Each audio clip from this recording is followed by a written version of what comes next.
한 걸음 한 걸음 주와 함께 걷겠네. 우리가 늘 부르는 찬양인데 그 찬양 아주 신나고도 또 우리가 막 그냥 그렇게 걷고 싶을 정도로 그 찬양을 잘 불러주신 성가대 찬양대 감사를 드립니다.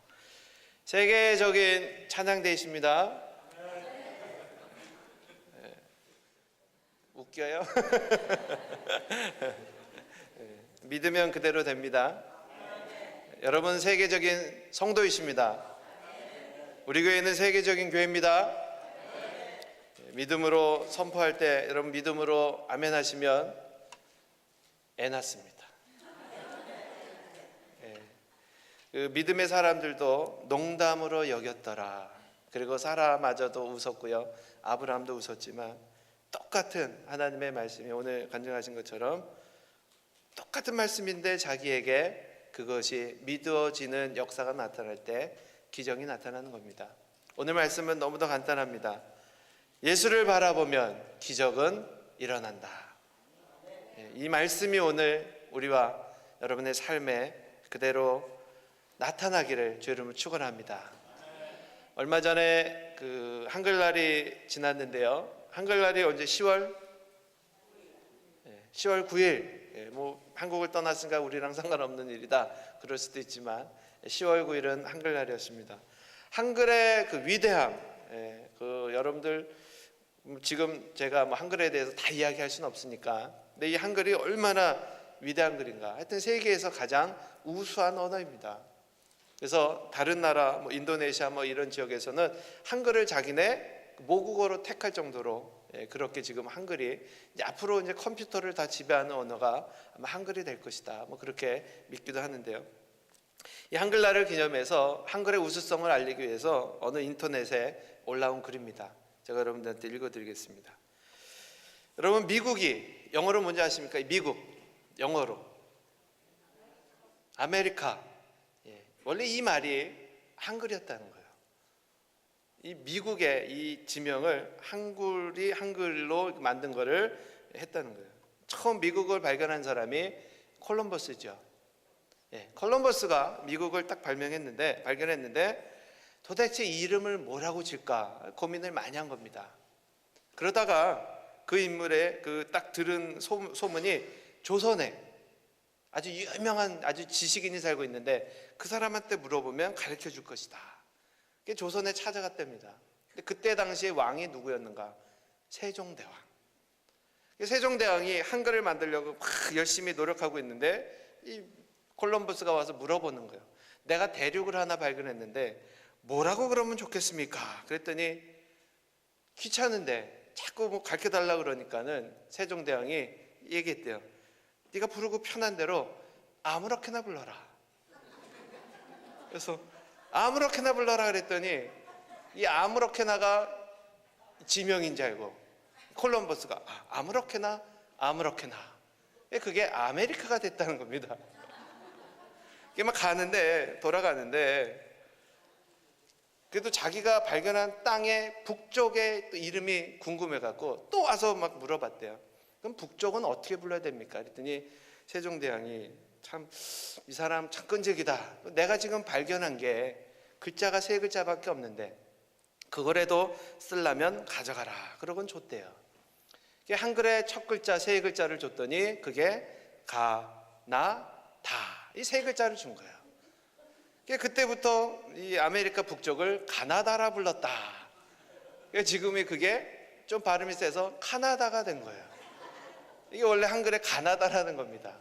그래갖고는 한글이 미국과 카나다의 이름을 그렇게 지어줬다. 그러고는 한글의 우수성을 이렇게 알렸습니다. 여러분, 이러한 글들이 올라오면은 그냥 한글의 우수성을 알리자 그러고는 누가 뭐 유머로 만들어낸 글이겠지만 그 밑에 댓글들이 어마어마하게 달렸습니다. 근데 그 중에 한 댓글을 제가 오늘 이야기를 하려고 좀 앞에 서론을 이렇게 집어넣는데요. 이런 댓글이 하나 있어요. 참 잘도 갖다 붙인다. 자기 편한 대로 참 잘도 갖다 붙인다. 이게 실화는 아니죠. 실화는 아닌데 어떤 자신의 목적을 이루기 위해서 그렇게 각색한 겁니다. 만들어낸 겁니다. 그런데 참 잘도 갖다 붙인다 이 이야기가 저에게 좀 약간의 충격이 있었어요. 왜 그런가 보니까 우리 신앙인들도 하나님의 말씀을 자기 편한 대로 이렇게 갖다 붙이는 삶이 얼마나 많은가, 그러고 생각해 보니까 참 많은 반성이 되더라고요. 여러분, 비즈니스 하는 비즈니스에 들어가시면은 가장 많이 볼 수 있는 그 성구 구절이 뭔지 아십니까? 크리스찬들이 많이 걸어놓는 구절. 이 집에 들어오는 모든 이에게 평안을. 비즈니스 하면은 앞에 딱 붙어 있어요. 그리고 그 사업하는 사람들한테 내 시작은 미약하였으나 나중은 심히 창대하리라. 얼마나 귀한 말씀입니까? 그런데 이 원래 말씀이 하나님이 비즈니스 잘 되라고, 사업 잘하라고 주신 말씀은 아니거든요. 근데 이 말씀들을, 하나님의 말씀을 앞뒤 다 잘라먹고 자기에게 필요한 것만 딱 갖다가 사용하는 그 신앙인들이 얼마나 참 많은지요. 하나님이 왜 이 말씀을 우리에게 주셨는가? 이 말씀을 주신 목적이 뭐냐? 이 말씀을 해석할 때 내가 이 말씀을 어떻게 적용하고 살아갈 것인가? 이것을 가지고 노력하기보다는요, 그냥 나의 복을 위해서, 나의 유익을 위해서 그 말씀을 그대로 갖다가 해석하고 적용하는 사람이 참 많다는 거죠. 여러분, 좋은 신앙은 내가 원하는 것, 내가 하고자 하는 것, 이것을 하나님의 말씀을 적용시켜서 이루어가는 것이 아니라 하나님의 말씀을 깨닫고 내가 어떻게 이 말씀대로 살 것이냐 노력하는 것, 이것이 정말 우리에게 하나님이 요구하시는 신앙인 줄 믿으시기 바랍니다. 이것을 깨닫지 못하면요, 우리는 하나님을 자꾸 우상을 섬기듯이 그렇게 믿게 되는 겁니다. 말씀을 비춰보았을 적에 내가 어느 길로 걸어가고 있는가? 오늘 하나님의 말씀을 들었는데 내가 이 말씀을 나의 삶에 어떻게 적용시킬 것인가? 이것을 가지고 노력해야 되는데, 오늘도 말씀을 들을 때에 나에게 필요한 것들만을 뽑아냅니다. 그리고는 그 말씀을 나의 삶의 어떤 부적처럼 그 말씀을 적용시키려고 합니다. 이것은 참 신앙이 아니라는 거예요. 오늘 하나님의 본문 말씀을 보면은 기적이라는 사건이 또 하나 등장합니다. 근데 이 기적이 주는 의미가요, 예수님의 제자들이 예수님을 만난 이후에 실패한 삶을 살다가 다시 성령이 그들에게 임하서 이 땅에 교회가 시작되었을 적에 가장 먼저 첫 번째로 나타난 기적이라는 것에 대해서 우리에게 많은 도전을 주고 있습니다. 많은 과제를 주고 있는데요, 이 기적이 언제 어떻게 이루어졌는가? 여러분, 기적을 바라는 사람에게는 기적이 일어나지 않습니다. 말이 조금 이상합니까? 기적을 바라는 사람에게는 기적이 일어나지 않습니다. 그런데 예수를 바라보면 기적은 일어납니다. 아멘. 이게 어떻게 다른지 아세요? 기적을 바라면 기적은 일어나지 않지만 예수를 바라보면 기적은 일어난다는 거예요. 여러분 삶 속에서 오늘도 기적이 일어나길 바라십니까? 예수님과 상관없이, 신앙과 상관없이 기적이 일어나길 원합니까? 하늘에서 돈벼락이 떨어졌으면 좋겠습니까? 네? 복권이라도 하나 당첨됐으면 좋겠습니까? 얼마나 원하는 것들이 삶에 많습니까? 그런데 나의 필요한 것 상관없이 예수를 바라보면 나의 가장 필요한 것이 채워지는 그런 기적이 나타날 줄 믿습니다. 그 기적이 오늘 어떻게 일어났는가? 본문에서 우리에게 주는 말씀 중에 가장 우리들이 중요하게 생각해야 될 것이 뭐냐? 기도입니다. 기도는요, 기적을 잉태하고 기적을 낳습니다. 많은 분들이 성령 받으면 걱정스러울 정도로 열광하는 것으로 생각합니다. 성령이 임하면 막 미친 사람처럼 되는 것처럼 착각해요. 근데 성령의 그 역사가 나타남이 여러 가지로 나타납니다. 성령이 우리에게 임하면 가장 먼저 흥분된 상태로 지속되는 것, 이것이 아니라 가장 먼저 우리에게 나타나는 현상이 뭐냐? 기도자가 된다는 거예요. 하나님 앞에 기도하는 사람이 된다는 거예요. 이게 성령의 역사입니다. 당시 제자들이 그 시간을 정해놓고 기도 생활을 한 것을 우리는 주목해 보아야 합니다. 유대인들, 그들은 일반적으로 오전 9시, 오후 3시, 그리고 해질 무렵에 기도 시간을 정해놓고 기도했습니다. 하루에 몇 번 기도했어요? 3번. 저기 보니까는 매일 3장 읽고 1회 이상 기도한다 그랬는데, 유대인들은 3번 기도 시간을 정해놓고 기도했어요. 여러분, 신앙생활 하다 보면 언제 기도하는 게 제일 쉬운지 아십니까? 오전 기도가 제일 쉽습니다. 하다 보면, 그죠? 새벽에 기도하는 게 제일 쉬워요. 그리고 저녁에 일 마치고 와서 또 기도하고 주무시는 거, 그것도 어떻게 보면은 쉬워요. 그런데 일하는 중간에 오후 3시에 기도 시간을 정해놓고 일하는 중간에 기도하는 거, 이건 쉽지 않습니다. 왜 그들은 바쁜 중간에, 삶의 딱 중간에 기도 시간을 정해놓고 기도하는가? 이것은 어떤 율법적인 요소가 있는 것이 아니라 아침 저녁, 그러나 그 삶의 중간 속에서도 하나님 앞에 기도함으로 하루 온종일 기도하는 삶을 살고자 하는 바로 그들의 열망이 그 안에 있었다는 거예요. 하나님 안에서 살고자 하는 바로 그러한 신앙. 필요할 때만 기도하는 것이 아니라, 위급할 때만 기도하는 것이 아니라 온전히 하루의 삶이 하나님 앞에 초점을 두고 기도하는 삶을 살고 있음을 그들이 우리에게 보여주고 있는 겁니다. 성경은 오늘 이 기도하는 가운데에 그 제자들에게 한 사람을 만나게 합니다. 여러분, 기도하는 사람에게는요, 기적이 나타나고, 기도하는 사람에게는 하나님이 사람을 붙여주십니다. 어떤 사람을? 기도를 통하여 기적을 만날 사람을 예비하신다는 거예요. 기도 안 할 때는 일어나지 않는 일들이 여러분 기도하기 시작하면은 일어납니다. 베드로와 요한이 한 사람을 만납니다. 성경은 그가 나면서부터 안전뱅이였다고 기록합니다. 여러분, 조금만 다리가 불편해도, 우리 나정자매님 밴드 지금 지휘자 그저께 다리가 겹질러 갖고 목발을 짚고 얼마나 지금 고생하고 있는지 몰라요. 조금만 불편해도 힘듭니다. 그런데 나면서부터 안전뱅이였다는 거예요. 얼마나 이 사람에게 개인적으로는 참 불행입니까? 근데 이 사람이 이 제자들을 만나서 삶이 완전히 바뀌기 시작합니다. 그 어떠한 기적이 그에게 있었는가? 누구를 만나느냐? 누구를 우리의 삶 속에서 만나느냐? 굉장히 이것은 중요합니다. 이 만남이 우리의 삶의 기적이 될 수도 있고요, 이 만남이 우리의 삶의 불행이 될 수도 있기 때문입니다. 여러분, 어떤 사건이 일어났을 때 기도하지 않는 사람에게는요, 그 사건은 우연입니다.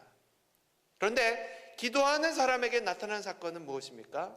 하나님의 응답입니다. 어떤 사건이 우리에게 있었을 때 기도하는 사람에게 이 하나님의 응답은 축복입니다. 그러나 기도하지 않는 사람에게 이 응답은 재수가 좋은 겁니다. 오늘 우리의 삶 속에서 우리의 삶에 나타나는 그 현상들, 여러분들은 그것이 기적이요 하나님의 응답이 되기를 원하십니까?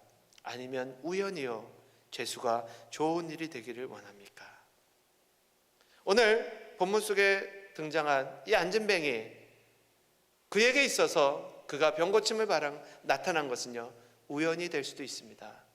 그런데 이 제자들에게 있어서는요 바로 이 사건이 하나님의 응답이요 축복인 것입니다. 고침받은 것은 안전뱅이인데 왜 이것이 제자들에게 축복이 되는가? 여러분, 나면서 안전뱅이, 이 사람은 아무것도 할 수 없습니다. 오늘날은 컴퓨터도 하고 그러겠지만 당시에 그들이 할 수 있는 것은 구걸 외에는 정상적인 일을 할 수가 없어요. 타인의 도움이 없이는 살아갈 수가 없는 자입니다. 자신의 불행을 이용해서 남에게 동정을 사서 구걸을 하는 것. 그런데 오늘 본문을 보면은요 좀 재미있는 것이 나옵니다. 이 사람이 날마다 성전의 앞에서 사람들에게 구걸을 하는데 누가 이 사람을 성전문에 두는가? 본문 말씀 2절을 보면 이렇게 이야기합니다. 나면서 안진뱅이 된 자를 사람들이 메고 오니 이는 성전에 들어가는 사람들에게 구걸하기 위하여 날마다 미문이라는 성전문에 두는 자라. 정말 이것이 도움이겠습니까? 여러분 어떻게 생각하십니까?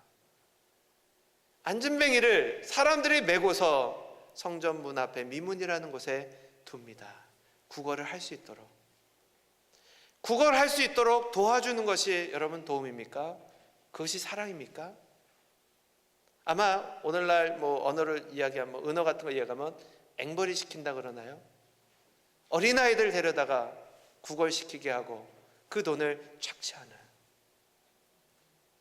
그 사람이 살아갈 수 있도록 도움을 준 것이 구걸할 수 있도록 성전문 앞에 두고 그가 얻은 것을 어쩌면 착취했을 수도 있을 겁니다.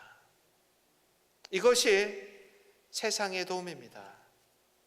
근본적인 어떤 해결책을 주는 것이 아니라 그가 구걸할 수 있도록 남의 불행을 이용해서 자신의 이익을 채우는, 바로 이것이 우리가 살고 있는 삶이라는 거예요. 그런데 구걸하는 과정 속에서 그들은 또 다른 사람을 만납니다. 이 안진뱅이가 또 다른 사람을 만납니다. 베드로와 요한을 보는데 이 안진뱅이가 베드로와 요한을 주목한 것이 아니라 베드로하고 요한이 그 안진뱅이를 주목하여 바라봅니다. 세 사람의 만남이 이루어졌습니다. 그런데 이 베드로와 요한이 그 안진뱅이를 바라보기 시작할 때 이 안진뱅이의 관심이 무엇입니까? 그를 주목해서 보니까 오늘 5절은 이렇게 이야기합니다. 베드로가 요한으로 더불어 주목하여 가로되 우리를 보라. 그러고 이야기했더니 그 5절에 뭐라고 기록됐습니까? 그가 저희에게 무엇을 얻을까 하여 바라보거늘. 무엇을 원하면서 베드로와 요한을 바라봤습니까? 무엇을 얻을까? 야, 나를 불쌍히 여기는 저 눈을 보니까 내가 오늘 많은 것을 얻을 수 있지 않을까? 1,000원짜리 동전이 아니라 어쩌면 10,000원을 주지 않을까? 아마 그런 기대감이 있을 수도 있을 거예요. 지금 안진뱅이에게 필요한 것이 무엇입니까? 동전입니다. 그는 날마다 자신에게 필요한 동전을 위해서 애쓰며 살던 사람이었어요. 주변에 만나는 모든 사람들에게 그의 관심은 어디에 있었습니까? 저 사람이 나에게 필요한 동전을 줄 수 있는 사람은 아닐까? 지금 우리 신앙인들에게 만난 사람들, 여러분들은 무엇을 얻기를 원하십니까? 자신의 삶에서 나에게 필요한 무엇을 위해서 사람들에게 관심을 두십니까? 내가 저 사람을 가까이 하면, 내가 저 사람과 친하면 나에게 이익이 있지 않을까? 여러분 그러한 원하는 것만을 삶 속에서 가지고 살아가십니까? 그것이 꼭 잘못됐다고는 할 수 없지만 지금 이 사람에게 있어서 그는 살아온 모든 삶의 인생의 초점이 어디에 있었는가?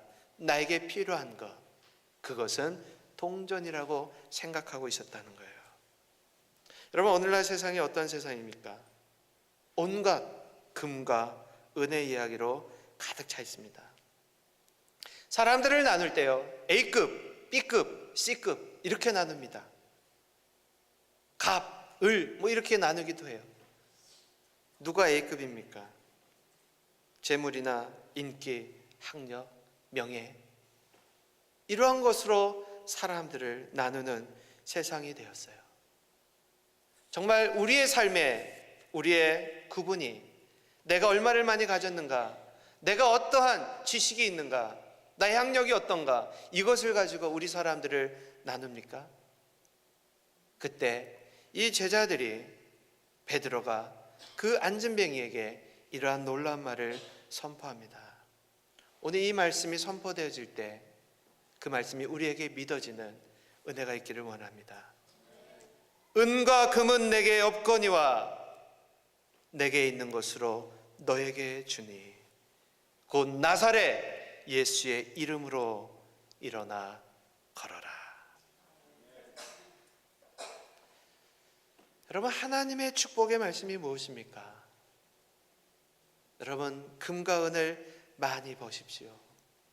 여러분, 부자 되십시오. 이러고 하나님의 단에서 선포되어지는 말씀을 듣길 원하십니까? 정말 그것이 우리의 삶에 가장 필요한 축복이라고 믿으세요? 속으면 안 됩니다. 오늘날 교회가 예수님의 이름으로 이 축복을 잘못 가르치고 선포합니다. 정말 예수 믿으면, 예수 잘 믿으면 은과 금이 내게 풍족합니까? 그것은 진짜 복이 아닙니다.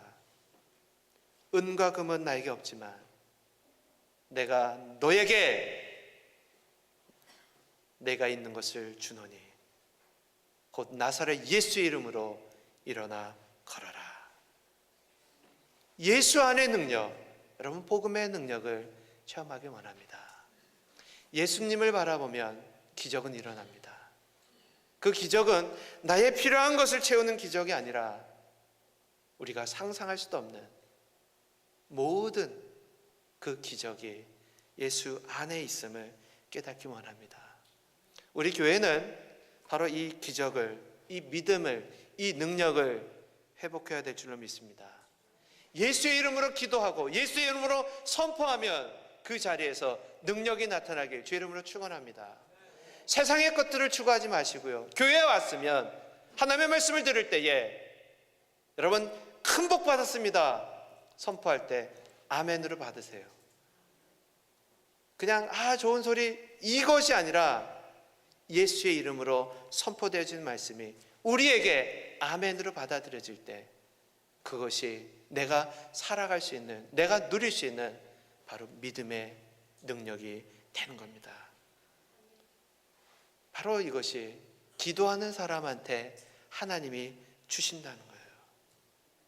오늘 제자들이 예수님을 쫓아다녔을 적에는 실패한 삶을 살았지만은 주의 성령이 이 땅에 임하여 오순절날 그들이 성령을 받아 다시 기도하는 자들로 그들이 세워졌을 적에 그 예수의 이름의 능력이 무엇인가를 깨닫고 그들이 만나는 사람들마다 내가 예수의 이름으로 명하노니 구원을 받아라, 자유함을 받아라, 사단아 떠나가라고 선포했을 적에 그러한 역사가 나타났음을 여러분 분명히 기억하시고 오늘 우리가 살아가는 삶 속에서 예수의 이름으로 기도하는 것이, 예수의 이름으로 선포하는 것이, 예수의 이름을 믿는 것이 나의 삶의 가장 큰 축복이요 기적임을 깨닫고 주 안에서 이 믿음을 모두 회복하시는 저 여러분 되시기를 주의 이름으로 축원합니다.